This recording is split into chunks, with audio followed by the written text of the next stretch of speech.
मर्यादा की बेड़ियां भाग 1। शुरुआत एक गहरी सांस और उदासी भरे लहजे से। समाज, मर्यादा और संस्कार, ये 3 शब्द किसी औरत के लिए सुरक्षा कवच हैं या उसके गले की फांसी? आज की कहानी सुधा की है, जिसने अपनी पूरी जिंदगी इन्हीं 3 शब्दों की वेदी पर चढ़ा दी। थोड़ा ठहराव। 45 साल की सुधा, जिसने जवानी में ही अपने पति को खो दिया था। लोग उसकी तारीफ करते नहीं थकते थे। कहते थे, सुधा तो देवी है। पति के बाद दूसरी तरफ आंख उठाकर भी नहीं देखा, लेकिन उन लोगों ने कभी सुधा की आंखों के पीछे का सन्नाटा नहीं पढ़ा। सुधा की एक ही दुनिया थी, उसकी बेटी पायल। और जब पायल की शादी अमित से हुई तो सुधा को लगा कि उसकी जिम्मेदारी पूरी हो गई। पर उसे क्या पता था कि उसकी जिंदगी का सबसे बड़ा इम्तिहान तो अब शुरू होने वाला है। आवाज में थोड़ी नरमी और बदलाव। अमित, सुधा का दामाद, जो उसे सिर्फ सासू मां नहीं बल्कि एक इंसान समझता था। एक दिन जब घर में सब सो रहे थे, सुधा रसोई में काम करते हुए अपने पुराने जख्म याद कर सिसक रही थी। तभी पीछे से एक आवाज आई। अमित, संवाद। माँ जी, आप रो रही हैं? क्या हुआ? सुधा ने जल्दी से अपने आंसू पोंछे और मुस्कुराने की कोशिश की। कुछ नहीं बेटा, बस आंखों में धुआं लग गया। पर अमित उसकी आंखों का धुआं नहीं, दिल की जलन देख चुका था। उसने सुधा का हाथ पकड़ा और बड़ी विनम्रता से कहा, अमित, संवाद। माँ, आप सबके लिए ढाल बनी रहीं, पर आपका अपना सहारा कौन है? क्या आपको खुश रहने का हक नहीं? वो एक पल सुधा के 20 साल के सब्र पर भारी पड़ गया। पहली बार किसी ने उसकी रूह को छुआ था।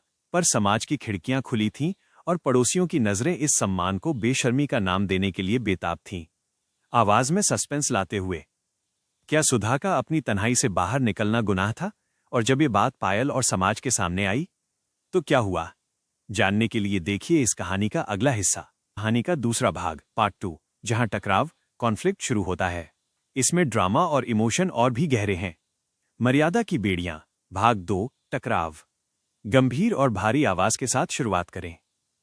कहते हैं कि दीवारों के भी कान होते हैं, लेकिन हमारे समाज में दीवारों की अपनी जुबान भी होती है। सुधा और अमित का वो रिश्ता, जो सम्मान और हमदर्दी की बुनियाद पर खड़ा था, लोगों की नजरों में एक पाप बनता जा रहा था। थोड़ा ठहराव।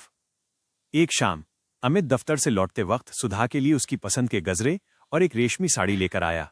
सुधा की आंखों में वो चमक थी जो बरसों पहले खो चुकी थी। उसने जैसे ही वो साड़ी अपने कंधे पर रखी, कमरे का दरवाजा धड़ाम से खुला। सामने पायल खड़ी थी। उसकी आंखों में गुस्सा नहीं बल्कि घृणा थी।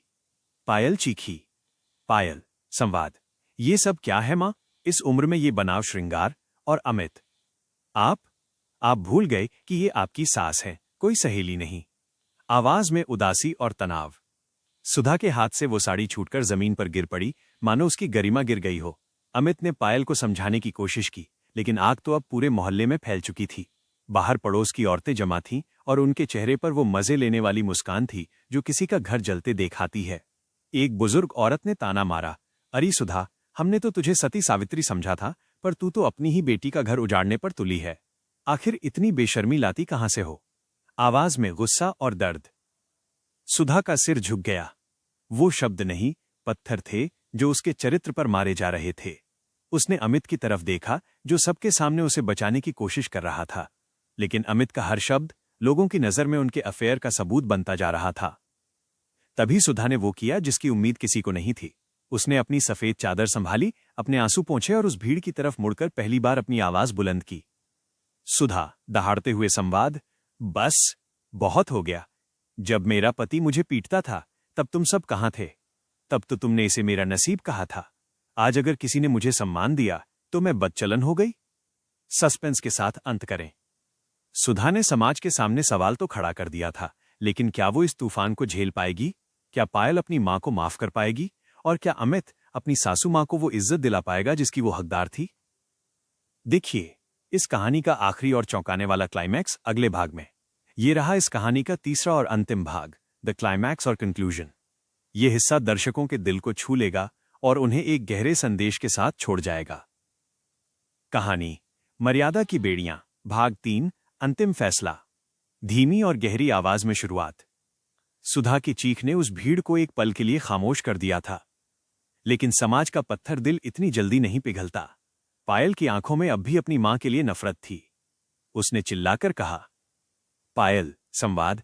मां, अगर तुम्हें अपनी इज्जत की इतनी ही परवाह थी तो तुमने इस रिश्ते की मर्यादा क्यों लांघी? लोग थूक रहे हैं हम पर। आवाज में ठहराव और संजीदगी। सुधा ने पायल की तरफ देखा। उसकी आंखों में अब आंसू नहीं, एक अजीब सी शांति थी। उसने कहा, सुधा, धीमी पर दृढ़ आवाज, पायल, रिश्ता मैंने नहीं, तुम्हारी सोच ने लांघा है। अमित ने मुझे वो इज्जत दी जो एक बेटे को अपनी मां को देनी चाहिए। उसने मुझे वो एहसास दिलाया कि मैं सिर्फ एक बोझ नहीं, एक इंसान हूं। अगर एक मां और बेटे जैसा सम्मान तुम्हें इश्क नजर आता है तो गलती मेरी ममता में नहीं, तुम्हारी परवरिश में है। मिधा ने कमरे के अंदर कदम बढ़ाए, अपनी वही पुरानी सफेद साड़ी उठाई और एक छोटे से झोले में अपना सामान समेटने लगी। अमित बीच में आया और बोला, अमित, संवाद। मां, आप कहाँ जा रही हैं? आप कहीं नहीं जाएंगी, ये घर आपका है।